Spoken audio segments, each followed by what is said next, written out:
Okay, calculus. This is the second lesson on section 7.2. We are finding area in between curves, and I'm going to go ahead and share my screen so that we can do notes.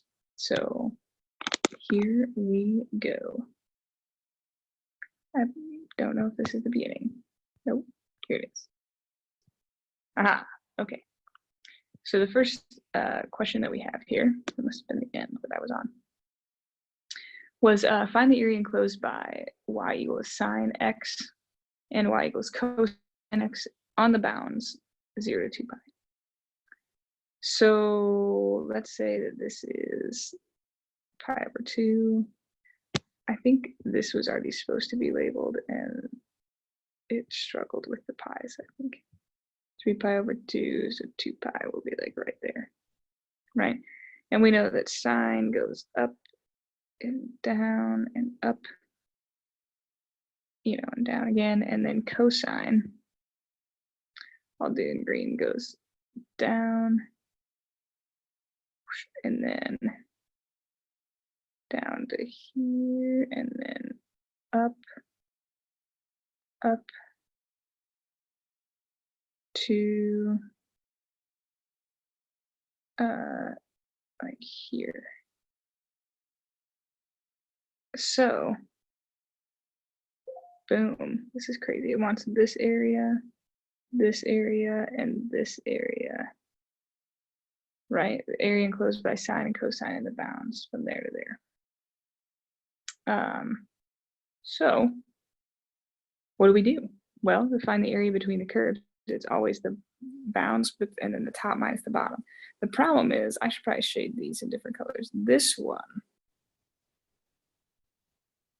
is has sine on top, right? And cosine on bottom. The main problem is we don't know the bounds right now. It's like, where do those meet? We got to talk about that. Some of you guys might already know. The other thing is I mean, haven't drawn this very well, but the green area with this little piece over here and this big piece over here, my guess is that's actually symmetrical to the blue one, but we can always find out, right? Because for both the green one and this other green one, cosine is on top, right? And then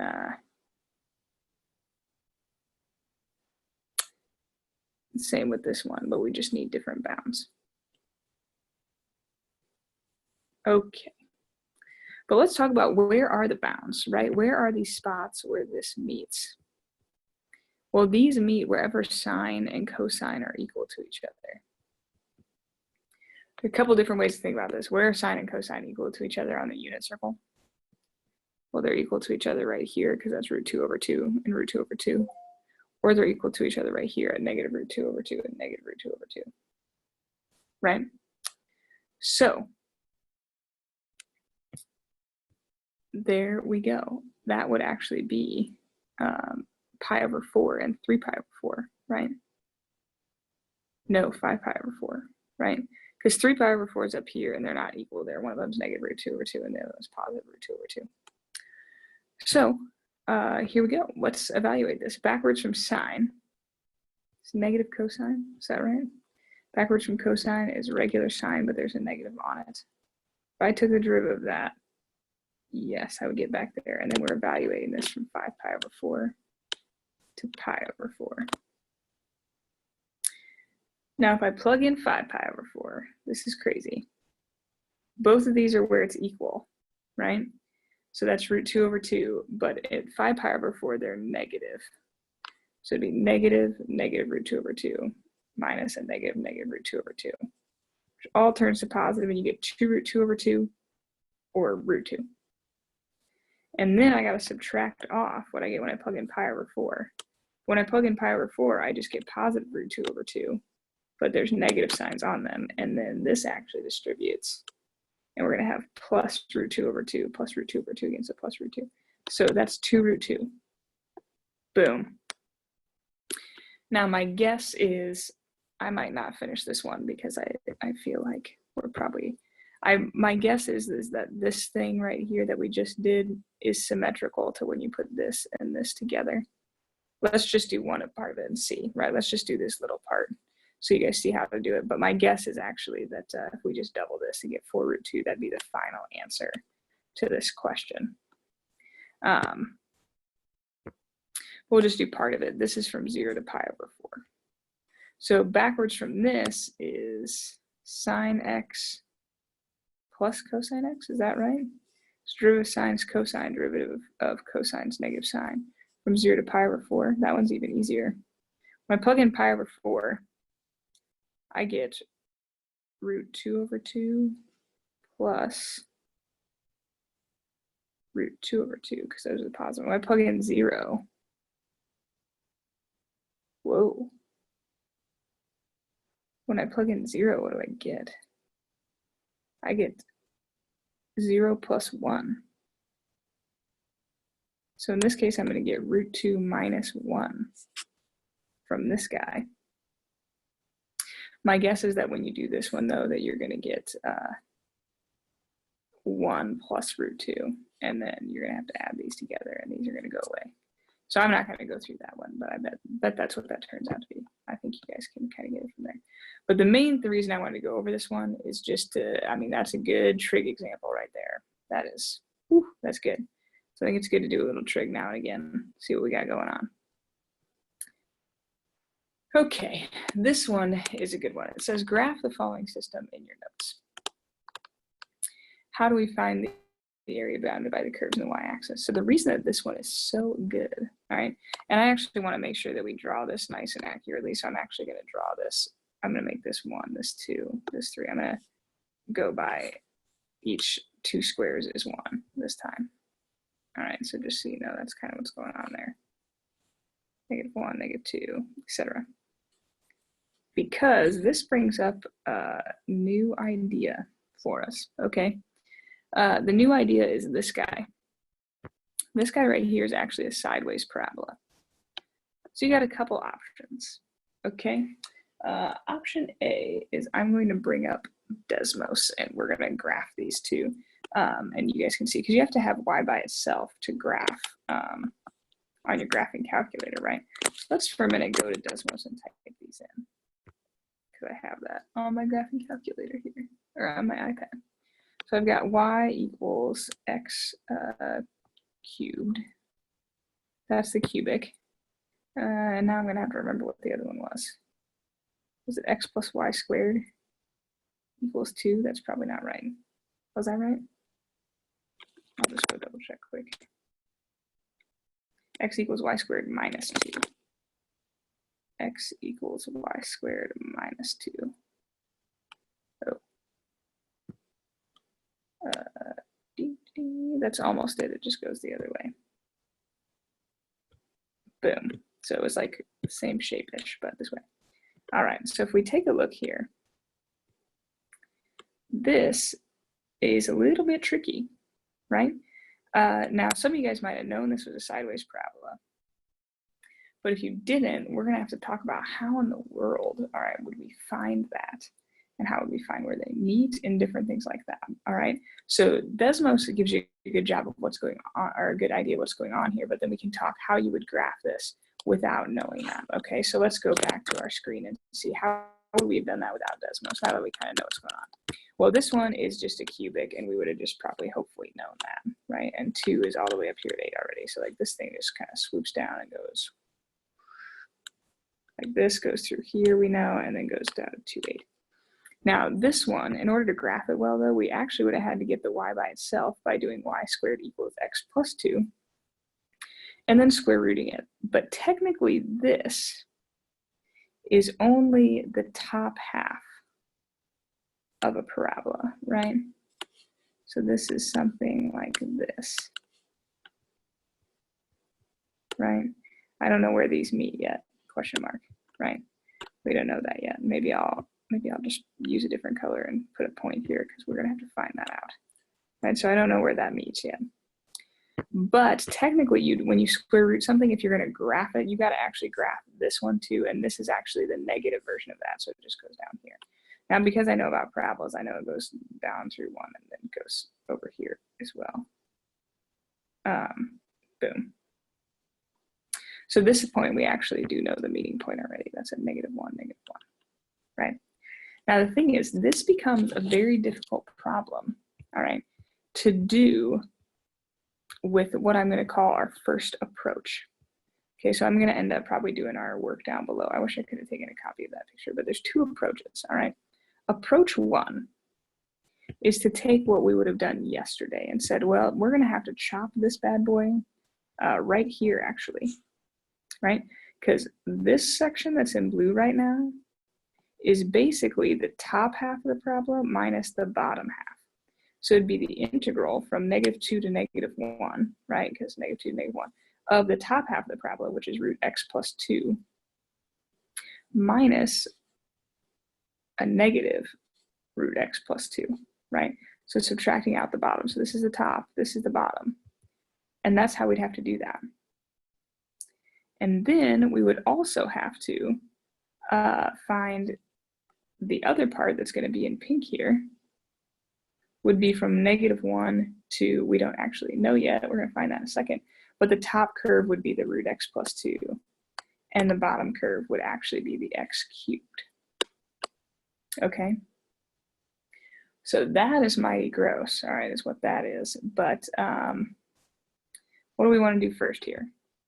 Let's do it. Let's see what we got. So let's just start in. This is approach one. Approach two is going to be easier, but it's going to be totally something we've never done before. So -2 to -1. There's two of these, right? Because we can change these guys to plus signs. And then we get this, which I'm going to go ahead, just for our sake of taking some antiderivatives, and rewrite as this, right? And if we go backwards, that would be 2x plus 2 to the 3/2. We're going to have to attach a 2/3. So this will actually become 4/3, and we're going to plug in a -1 and -2. This one would be much nicer to nint. As I'm looking at it, I'm like, oh, that would be so nice to nint. Here's my graphing calculator when I need one, you know what I'm saying? I guess I do have one on my school computer I can use, but we got this, why not? When you plug in -1, -1 plus 2 is 1, 1 to any power is 1, so that's 4/3. The -2, -2 plus 2 is 0, 0 to any power is 0, it's 0, minus 0. So boom, 4/3 is the area, or 1 1/3 is the area of the blue part. Now, how in the world do we find where these guys meet again? That's where you got to do a little algebra, right? And you would actually have to maybe do some substitution here, like this would have to go in there, which that's gross. I don't know if that gets any better than that, actually, because if you put that in there, that's x equals x to the 6th minus 2. Honestly, the best way to figure that out, that might be one that we cannot figure out without a without Newton's method, which I don't want to bust out from chapter 4, or without your graphing calculator telling you where to go. So I tell you what, I'm going to use Desmos, but remember, you can always use your graphing calculator to figure out where exactly those meet, because I am unsure at this point. So let's go back to Desmos and actually see what it says. 1.215 and then 1.793. I don't think that's a very nice number. I think, yeah, if we kept zooming in, they would give us more decimals. So that's gross, but 1.2, we'll use 1.2 comma 1.8. How's that sound? Right. So yeah, there was no nice way to solve that. Sorry about that. The ones that you guys did on the worksheet that was due today were better, but 1.2 comma 1.8. How's that? So that means we're going from -1 to 1.8. And to be honest, since I've already got a decimal in there, I think I would probably do this one with mint anyway. So to speed up our process a little bit, I'll bust out our calculator so that I can do this one via mint. But while I do that, is everybody understanding, not that I can answer your questions right now, the process, right? The process was to split this thing in half and do top minus bottom, top minus bottom. But here's the thing, there is an easier way, all right? There's a much easier way. And I will show you what it is once we nint this, because then we're going to get our actual final answer. We're going to add we're going to add 4/3 to whatever we get here and get the total, right? So this will be our answer, because then we can double check ourselves when we do our other way. So here we go. Math 9. From -1 to 1.8. No, 1.2. What am I doing? Isn't 1.8 the y part? Yeah. So sorry, everybody. Almost messed up. This is 1.2 because we got to go to the x value. What am I doing? There we go. Of. And then I'm going to go over here and type in what's inside here. So the root x plus 2. And then minus x to the third.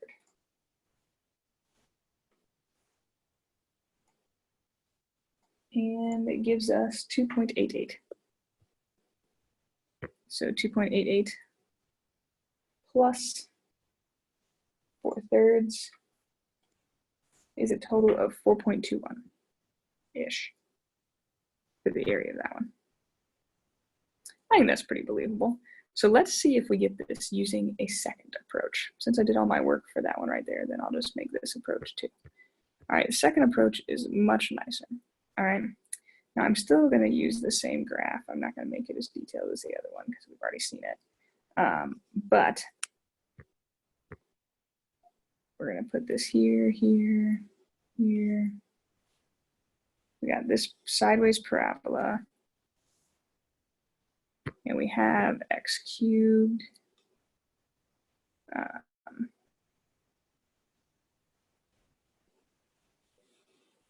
And, well, I didn't draw that parabola very well then, but oh well. I'll just put this here, put this here. This just goes down farther, right? So it's supposed to be like 1.2. What can you do? Okay, good enough, right? Because this is at 1.2 comma 1.8, right? This was at -1, -1. Now here is the beauty of approach 2, which you've never seen before, mind you. Okay, approach 2, never seen. It is to flip the graph on its side. And sadly, I don't know if I can do that. I'm going to try. See if I can do that. I'm going to cut that. Copy. Paste. Oh, nope, it just lets me enlarge it. Dang. Well, I tried. But anyway, if I could, I would flip it on its side. And if I flipped it on its side, just so you know, this guy, they rotate to this way essentially. So this positive x-axis goes up here. Okay, so if I flip this on its side, what it would actually look like is it would look something like this, right? This would now be going this way. And this thing would now, I gotta actually really visualize this here. Would look something like this. Everybody with me? Right? So that would look something like this. Now, if you have it sideways like that, though, which one is always on the top? X cubed, right? This one's always on top. Which one's always on the bottom? Well, the green one. This is always on the bottom. And now we can actually, since it's like this, use it as one complete equation.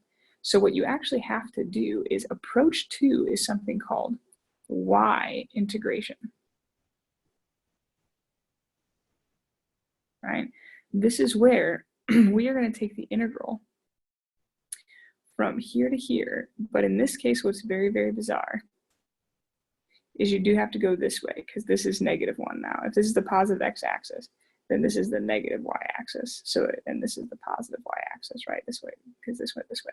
So you have to go from -1 to wherever this meets, but this was -1, -1. If we're using y integration, all right, we have to use then the y bound. So we got to use this and this. So -1 to 1.8 this time. And then we also have to have our equations with y isolated, all right? because everything is in terms of y now. So like the green one's already good, but what would the red one be if we got x by itself? So y is not isolated, sorry, x is isolated, so we have y's. Well, we would just have to take this to the 1/3 power, right? So this would be x equals y to the 1/3. Boom. Now that one's always on top, and we're going to subtract out the green one because that's always on the bottom. And this would be dy now. And if we do this, we should get our same answer. All right. So this is y integration. Boom. Seriously. This is crazy. You guys have never seen this before. So I'm going to go ahead and type this in and see how we did. All right. By the way, when you actually go to type it into Mint, you can just use an X where you see a Y. That's totally fine. All right. Or you can actually like type in Y's, but that's going to take probably a long time. So I would just use X's. That's what I'm going to do anyway. So -1 to 1.8. And then I'm going to go ahead and distribute this when I type it into my calculator. So I'm going to have -y² plus 2. This one probably wouldn't be that bad to do without Mint, but at the same time, it does have that 1.8. Honestly, if you have decimal meeting points, I give you permission to use Mint as much as you want. But ones with whole numbers, you guys should really get used to doing it in your head. So here we go. Let's see what happens. I hope we did it right. 4.21. Boom. Feeling great. All right. So y integration is when you flip everything on its side. It's much easier when I can do it in my room and actually flip it on its side. So hopefully that somewhat made sense. It's kind of like you have to tilt your head to the right. So if you like tilted your head to the right and looked at it, then the red would always be on top. So I would try that kind of thinking. That was supposed to be approach 2. And I think this is our last one. Oh, I had one more. I don't know if we need both of these though. We might just need this one. We'll see how far or where we get on this one. So this is supposed to be one you tried on your own in class, but let's see what we got here. So if we graph this, this is a sideways parabola. I mean, I would go ahead and double check myself on Desmos because, you know, sideways parabolas sometimes get me a little bit, but I'm pretty sure this starts at 3 and then just opens this way. Okay, I'm pretty sure that's what this one does. Like that. And then, let's do this one in orange. -4x. So y² equals -4x. Or I guess x would equal -1/4 y². So that means this is starting here. This has something to do with the slope, but I can't quite remember. Pretty sure though that this thing's gonna look like this. You know how we can double check though and see if that's accurate. I'm saying that because I really wanted to go through nice even points. But what we can do to double check that is just plug in the point, plug in this point, -1, -2, and see if it works, right? And this is the point 1, or -1, +2.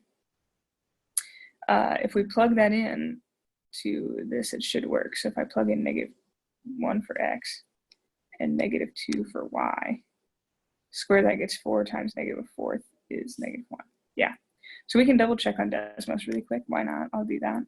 But I'm pretty sure this is our shape. And then you guys can maybe try it really quick and see if you can set up the y integration, right? So see if you can set up things with y bounds and with y's on the inside, right? Something like this. So I will go to Desmos though and just double check this. So x equals 3 minus y². And then x equals y² divided by -4. Oh, I need to zoom out. Haha! Look at how right that graph was over there. So now here's the thing. At this point, all you have to do is tilt your head to the right.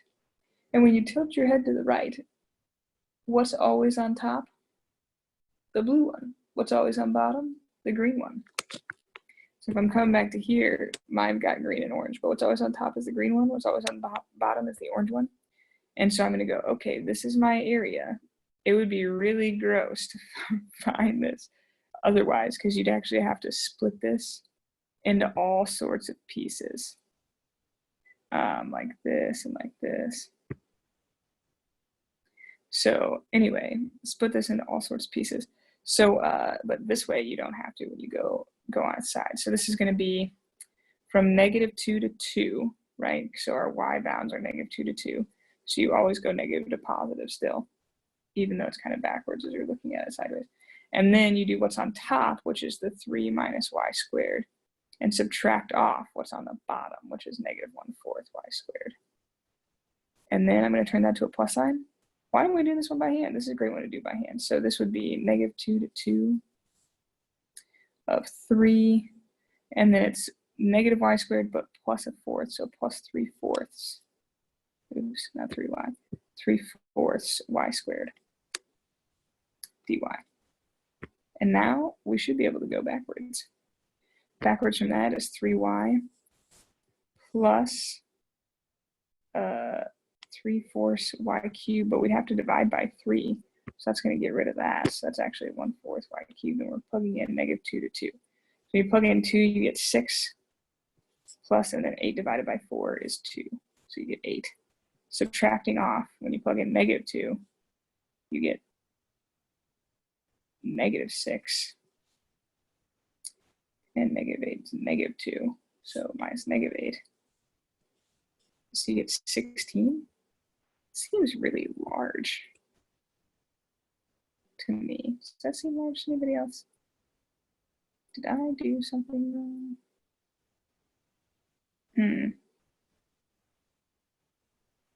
Let's see if I did something wrong. I'm going to nib it. So -2, 2, and we're going to have, oh, I see what I did wrong. Haha. It has become clear. This should be a -3/4, right? It's -1 plus 1/4, so -3/4. So this should be negative. This changes some things. So that means 6 minus 2 is 4. And on this one, you're going to have 6 plus 2, which is -4. And then we're going to have 8. That is much more believable. There we go. Feeling good about that. So that's y integration for you. Maybe I'll just set this one up. We won't do it all the way. Just making sure that we can draw this one out, I think, and feel good about setting it up. We won't take the integral all the way. Felt good about that one, though. Any ones that you can do by hand, the better, friends. Especially those of you guys not going into math. If this is your last math class, friends, do that mental math. It's going to help you with life, okay? And those of you guys going into math, let's be real. You probably won't get a calculator for Calc 2, so do it. So that's this line. Should have done it in blue, but oh well. Or in red. Let's do this one in blue. Y equals 1. Boom, right here. And this, again, is some sort of parabola. This time it opens up, though. So the question is exactly what does that look like? I might just plug in values. 0 is 0. If I plug in 1, I get 1/4. If I plug in 2, I get 1. Boom. And so I think this would be like a wide parabola. But I think what they want here is they just want this area. So this is one, again, that would not be hard to do. I'm going to set it up both ways so you can see it, and then we'll be done with notes today. This is not one that's hard to do either way, actually, right? We could split this in half and do this yesterday's method, right? We split it right down the middle with a pink line right here. We would stick with x integration. We'd do the integral from 0 to 1, and this first half right here that I'm coloring in pink right now would be x on top, because y equals x is the top equation, minus the x squared over 4, because that's the bottom equation. But then we'd also have to find, I'm going to go ahead and color it in yellow here, this part, right? And we do that by saying the integral from 1 to 2, because that's where those guys meet, of 1, because the blue line is on top, minus the x squared over 4, right? That's an obnoxious color. I'm going to do orange instead. That's much better. So the integral from 1 to 2 of 1 minus x squared over 4. And if you added those two together, then you would actually get the same thing as if you flip this on its side. What's crazy is the blue line is now just a bound. So the green line is actually on top the whole time if you're looking at it sideways.